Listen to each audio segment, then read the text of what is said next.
સુરત જિલ્લાના ચલથાણ ગામમાં એક ફાર્મ હાઉસમાં મોડી રાત્રે રેવ પાર્ટી ચાલી રહી હોવાની બાતમી મળતા કડોદરા પોલીસે દરોડા પાડ્યા હતા।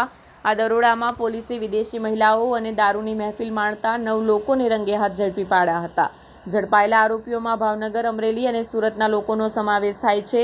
મળતી માહિતી અનુસાર સુરતના ચલથાણ ખાતે વિદેશી મહિલાઓ અને દારૂની મહેફિલ માણતા 9 ઇસમોના રંગમાં ભંગ પડ્યો હતો। પોલીસે રેડ કરીને ઝડપી પાડ્યા હતા। પોલીસે ફાર્મ હાઉસમાંથી વિદેશી દારૂની બોટલો, મોંઘી કાર અને અન્ય વાંધાજનક વસ્તુઓ જપ્ત કરી હતી।